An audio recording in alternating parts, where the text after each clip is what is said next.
What if losing everything was the best thing that ever happened to you? Not because pain is beautiful. Not because failure feels good. But because sometimes, destruction is the only path to rebirth. This is not a story about success. It's a story about identity. About a man who lost his job, his relationship, his friends, his money. And in the silence that followed, he found himself that he wasn't always broken. He had the job. The relationship. The routine. The image. People respected him. Or at least, they respected what he represented. But deep inside, he was exhausted. He was living a life designed by expectations, not by desire. Every morning, he woke up tired. Every night, he distracted himself to avoid thinking. Then it happened. One email. Due to restructuring. Job gone. One argument. You've changed. Relationship gone. One slow fade. No more calls. No more invites. Friends gone. Within 3 months. His identity collapsed.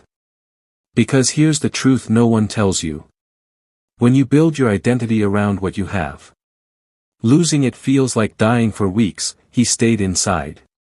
Curtains closed. Phone silent. Mind loud. He questioned everything. Was I ever good enough? Was any of it real? Why did they leave? The hardest part wasn't losing people. It was realizing he didn't know who he was without them. No job title. No boyfriend. No social validation. Just him. And he didn't like what he saw. But pain has a strange gift. It strips away illusions. When you have nothing left to lose, you finally become honest. He admitted something he had never said out loud. I was living for approval. And that realization hurt more than the breakup. Rock bottom is terrifying. But it's also stable. Because there's nowhere lower to fall. One morning, he woke up and didn't feel better. But he felt tired of feeling broken. That was the shift. Not motivation. Not inspiration. Just exhaustion from self-pity. He started small. He cleaned his room. He went for a walk. He deleted numbers that only existed for ego. He stopped stalking. Stopped comparing. Stopped explaining himself to people who weren't listening. Silence became his teacher. And in that silence, he asked a new question. If no one was watching, who would I be? That question changed everything. This time, he didn't post progress. He didn't announce growth. He didn't seek validation. He trained in private. Read in private. Cried in private. He learned discipline without applause. He learned self-respect without witnesses. He realized something powerful. The world didn't destroy him. His dependency on it did. The more he focused inward, the less he needed outward approval. He stopped trying to prove he was valuable. He started becoming valuable. And that shift is invisible from the outside. Months passed.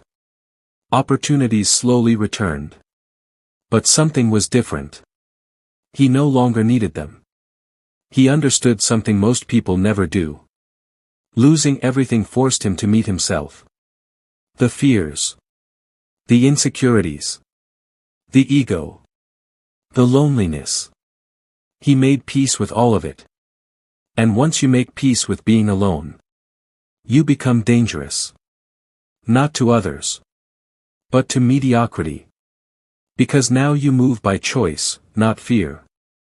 You love by strength, not attachment. You work by purpose, not desperation. Sometimes, life removes people not to punish you, but to return you to yourself. Sometimes, failure isn't rejection. It's redirection. And sometimes, the worst thing that happens to you becomes the foundation of who you were meant to become. He didn't get his old life back. He built a new one. Stronger. Quieter. More intentional. He didn't lose everything. He lost what wasn't truly his. And in that emptiness, he found himself. Growth isn't just about discipline. It's about confrontation. When the noise disappeared, he met his shadow. The jealousy he never admitted. The insecurity he masked with confidence. The need to win arguments. The fear of being ordinary. He realized something uncomfortable. He wasn't just a victim of circumstances. He had sabotaged himself. He chose comfort over courage. Approval over authenticity. Distraction over discipline.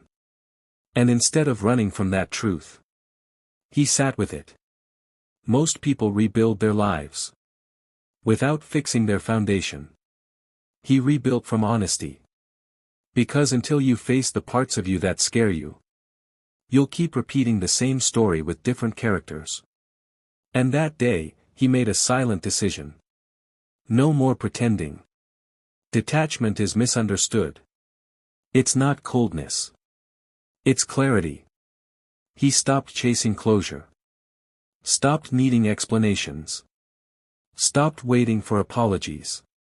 He realized closure is self-created. Not everyone will understand you. Not everyone will stay. Not everyone will regret losing you. And that's okay. The moment he stopped trying to be understood, he felt free. He stopped explaining his boundaries. He stopped lowering his standards to keep people comfortable. And suddenly, his circle became smaller. But his peace became bigger. Motivation fades. Discipline stays. There were days he didn't want to wake up early. Days he missed the old comfort. Days loneliness felt heavy. But he moved anyway. Not because he felt strong, but because he decided weakness would not control him anymore. He learned the difference between feelings and decisions. Feelings change. Decisions define you. Every workout. Every book. Every uncomfortable conversation. They weren't about becoming impressive. They were about becoming consistent. And consistency built something he never had before. Self-trust. He finally trusted himself. And that changes everything. People started noticing something. Not louder success. Not flashy achievements. But energy. Calm. Grounded. Unshaken. He no longer reacted emotionally to everything. He observed more. Spoke less. Listened carefully. When you've been broken and rebuilt, small problems don't scare you anymore. Rejection doesn't sting the same. Because you've survived worse. He wasn't hardened. He was refined. And refinement is quiet power. In the end, he understood something simple but powerful. Losing everything was never about loss. It was about alignment. Everything that left didn't align with who he was becoming. The job, it kept him small. The relationship, it fed his insecurity. The friendships, they thrived on who he used to be. Growth demands space. And space often feels like emptiness. But emptiness is not punishment. It's preparation. He didn't chase his old life anymore. Because he finally met the man he was meant to be. And that man doesn't beg. Doesn't prove.